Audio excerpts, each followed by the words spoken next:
We're back at Imagine AI Live. I've got a little glow about me because this is the last pop-up podcast of the day. And I'm so happy to have Linus Ekenstam with us. Thank you. Yeah, and the journey goes back a bit because I met you in Barcelona 3 months ago when I got brought on to be the main marketer behind this conference. And I helped recruit you to be a speaker here. So, Linus, you've already given your speech. You've already been on stage. How has the event been? How are you doing? It's been absolutely fantastic. Like, I'm really happy that I managed to go here. I'm happy that I've also managed to overcome. I was a bit sick the first day when I arrived. I'm blown away by the production. I'm also blown away by all the people that are here. Really overwhelmed. So it's really nice. It's been very inspirational. Who are some of the highlights of people you've talked from, learned from while here?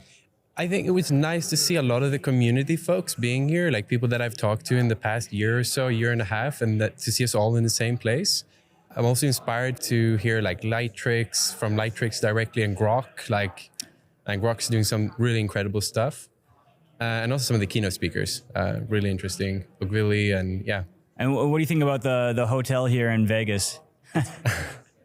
A little bit lost for words. I think I did not know what to expect. And when I walked in the foyer downstairs, and I'm like, Jesus, there's more roses in here than I've seen in my lifetime.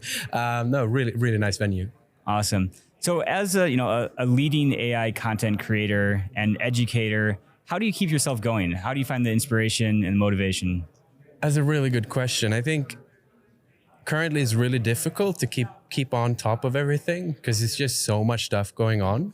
I'm curious, so like I'm seeking for content myself and trying to keep up.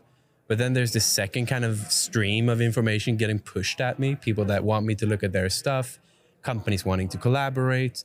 It's a full-time job that's like turning into double full-time job, and I'm also doing other things. So it's quite tricky at the moment to stay up to date and also provide value, like for people that wants me to provide value for them, and also like I want to feel fulfilled doing the things I do, and it's a bit of a hard balance to strike at the moment. We're similar in a sense that we both have young children, and we're both creating content, and we're the daily game. Like we don't take weekends off, we don't take days off, really. I mean, how do you try to balance, or I don't know what's the right word, like anything you want to tell your wife? Thank you.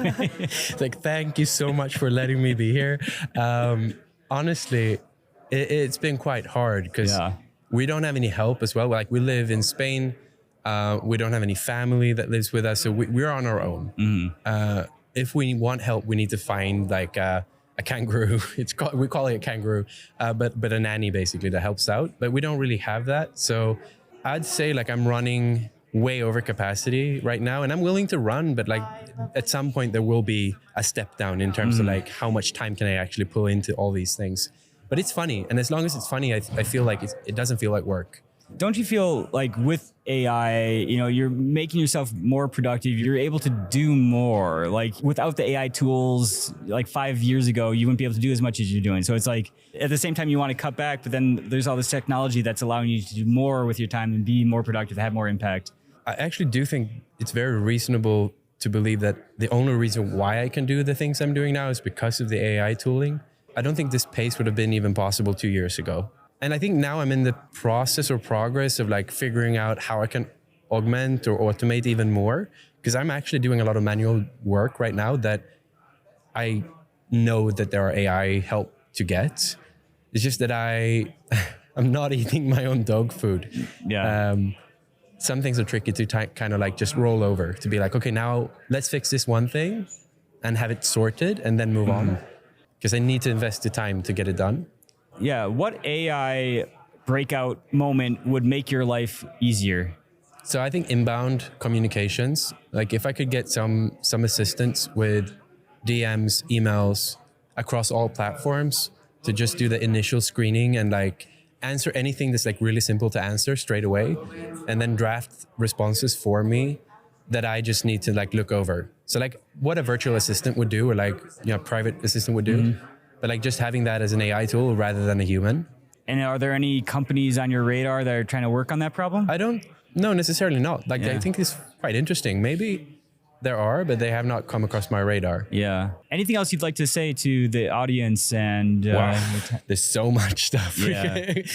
I think what would be nice at some point, we sit down to make like a longer type interview. That would really Yeah, no, I definitely wanted to have you on the full pod, and you got that new studio set up. You know, I'm still waiting to release. I've got this fun video of walking around your studio and like hearing your setup, and I'm planning to release that soon. And I'd love to, you know, talk more, you know, about your content strategy, and because that, you know, for me, it's such a machine. Like once you get the content machine going and humming well, getting that daily video content out, you know, it's important, and that part can be automated. And as long as you're producing that original content regularly and have enough stuff to work from, the rest of it can be automated with, you know, slight human review by you. I think at this point also what I'm super interested about is to get my kind of video game going, because like I've been focused on X like all last year, even like end of 2022 last year, and now this year, like it's already March, like April.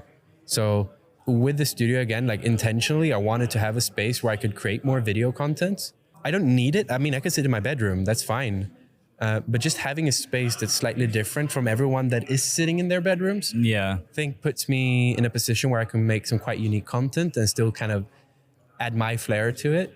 And I'm really looking forward to do that. So that's a really exciting thing to look forward to. I mean, you've been great at the text-based content and keeping everyone up to date with all the AI updates and inventions and everything, and actually using those tools.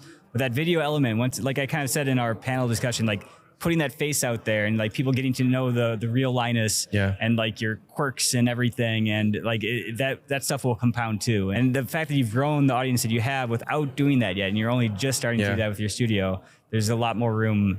Yeah, this is one thing that really excites me. I talk a lot to Matt Wolf and the other guys and gals that are doing YouTube for AI stuff. Like the quality time that you get to spend with your audience on video is so much more valuable than the time you get to spend with people on X. And I'm not neglecting the platform. It's just a different type of thing. Yeah. Thank you so much, Linus, for sitting down. Let's do the full interview.